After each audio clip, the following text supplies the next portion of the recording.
Of our topic how do organisms reproduce. इस chapter का आज हमारा लास्ट लेक्चर है जिसमें हम पढ़ने वाले हैं टॉपिक अबाउट रिप्रोडक्टिव हेल्थ। ठीक है, अभी तक हमने पढ़ लिया कि कैसे फर्टिलाइजेशन होता है, कैसे डेवलपमेंट होता है एक बेबी का। Now we have to study about certain types of diseases which are sexually transmitted. तो उसको हम बोलते हैं एसटीडीज, सेक्सुअली ट्रांसमिटेड डिजीज। ठीक है, we studied about this in 9th class. These are those type of disease which are not spread by the physical contact, but these are spread through the sexual contact. तो 3 diseases है हमारे syllabus में, नेमली ads, gonorrhoea and syphilis. Ads का full form जैसे कि हम सबको ही पता है, acquired immuno deficiency syndrome. It is a viral disease which is caused by the virus HIV, human immuno deficiency virus. ठीक है, एड्स जो डिजीज होती है वो सिर्फ सेक्सुअली ट्रांसमिटेड होती है, फिजिकल कांटेक्ट से ये डिजीज स्प्रेड नहीं होती। एंड ये जो HIV वायरस होता है ये किसी भी बॉडी के इम्यून सिस्टम पे जाके एक्ट करता है, इम्यून सिस्टम को वीक बना देता है, जिसकी वजह से the person suffering from the disease AIDS is very easily susceptible to other diseases. मतलब जिसको एड्स होता है उसको कोई भी बीमारी बहुत ही जल्दी हो सकती है। तो एड्स वाले इंसान को जब बहुत सारी बीमारियां या बहुत सारे डिफेक्ट्स बॉडी में जब एक साथ हो जाते हैं तो इसीलिए हम इसके नाम में सिंड्रोम वर्ड लगाते हैं। ठीक है, सिंड्रोम का मतलब होता है बहुत सारे डिजीजेस एक साथ हो जाना। That's why the full form is acquired immuno deficiency, because immune system को वीक करता है, एंड सिंड्रोम इसलिए क्योंकि बहुत सारी डिजीजेस एक साथ हो सकती है। Second type of sexually transmitted disease is gonorrhea. It is a bacterial disease which is caused by the bacteria Neisseria gonorrhoeae. ठीक है, इस बैक्टीरिया की वजह से ये डिजीज कॉज होती है। अगर इस डिजीज को ट्रीट नहीं किया गया तो this can lead to infertility. ठीक है, this can lead to infertility. By infertility we means that fertility तो होता है कि कोई भी एक ऑर्गेनिज्म रिप्रोडक्शन के प्रोसेस के लिए इजीली परफॉर्म कर सकता है या वो रिप्रोडक्शन का प्रोसेस कैरी आउट कर सकता है। बट इनफर्टिलिटी में क्या होता है that particular organism can not reproduce. जो ऑर्गेनिज्म रिप्रोड्यूस नहीं कर सकता तो उसे हम कहते हैं इट इज नॉट फर्टाइल, या हम कहते हैं इनफर्टाइल। तो अगर इस डिजीज को ट्रीट नहीं किया गया तो it can lead to infertility. That means the particular organism will not be able to reproduce. Third type of sexually transmitted disease is syphilis. It is also caused by a bacteria named Treponema pallidum. ठीक है, ये bacteria और ये virus की names important है। तो इस bacteria की वजह से ये डिजीज होती है, और अगर इस डिजीज को ट्रीट नहीं किया गया एक बहुत ही लंबे टाइम के लिए तो ये मेजर ऑर्गन्स पे इफेक्ट करती है, like heart and brain. Syphilis एक ऐसी डिजीज है जो सेक्सुअल कॉन्टैक्ट से तो ट्रांसफर होती है, फिजिकल कॉन्टैक्ट से भी कई बार this disease can be transferred. So these were the 3 sexually transmitted disease. अब ये हम ट्रांसमिट होना कैसे प्रिवेंट कर सकते हैं, that will study in the topic about contraceptive methods. So next topic is methods of contraception.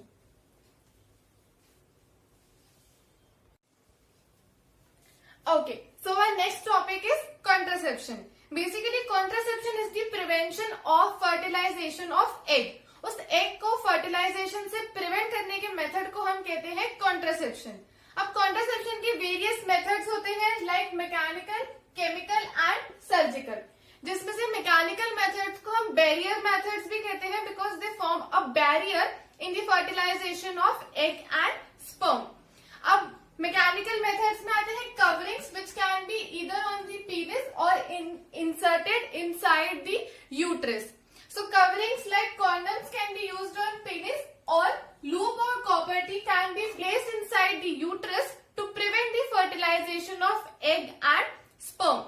These are effective in the prevention of STDs. सिर्फ mechanical methods ऐसे होते हैं जो एसटीडीज के प्रिवेंशन में हेल्प करते हैं। नेक्स्ट मेथड हमारे पास आते हैं केमिकल मेथड्स। इन केमिकल मेथड में क्या होता है, pills are taken inside the body. अब 2 तरीके की पिल्स होती हैं। Oral pills are taken by females to prevent ovulation. Ovulation is the release of ovum from the ovary. तो उस प्रोसेस को प्रिवेंट करने के लिए जो पिल्स ली जाती है दोज आर ओरल पिल्स। जब एग ही रिलीज नहीं होगा, जब ओवम ही रिलीज नहीं होगा ओवरी से, so fertilization is automatically prevented. Second type of pills are vaginal pills. These help to kill the sperm.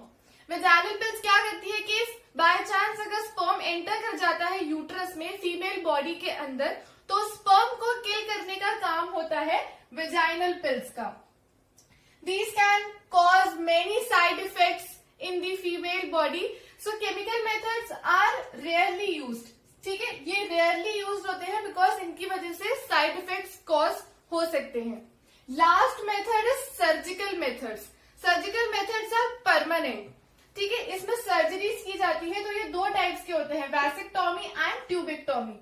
Vasectomy is in the case of males and tubectomy is in the case of females. Vasectomy में क्या होता है कि जो vast difference होता है, it is cut and tight so that sperm does not come out.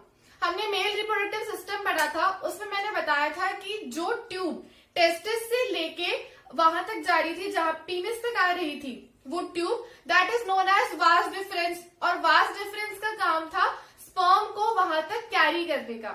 तो अगर वास्ट डिफरेंस को कट करके टाई कर दिया है तो sperm is not able to move. Sperm move नहीं कर पाएगा आगे, वो वहीं पे आके स्टॉप हो जाएगा। और जब स्पर्म मेल पार्ट से बाहर नहीं निकलेगा, so fertilization is automatically prevented. Next method is tubectomy. Tubectomy females में होता है। इसमें क्या होता है, fallopian tube is cut and tied. ठीक है, फैलोपियन ट्यूब को कट करके टाई कर दिया जाता है, जिसकी वजह से क्या होता है, egg does not come out. Fallopian tube क्या काम कर रही थी, उस एग को ओवरी से लेके यूट्रस तक लाने का काम कर रही थी। अब अगर फैलोपियन ट्यूब को ही टाई कर दिया जाएगा कट करके, so the egg is not able to reach to the uterus. अब जब एग यूट्रस में आएगा ही नहीं तो fertilization is prevented. So these were the three methods of contraception, जिसमें से surgical methods are permanent, while chemical and mechanical methods are temporary. अच्छा, सर्जरीज जो होती है, these are also helpful in removing the unwanted pregnancies.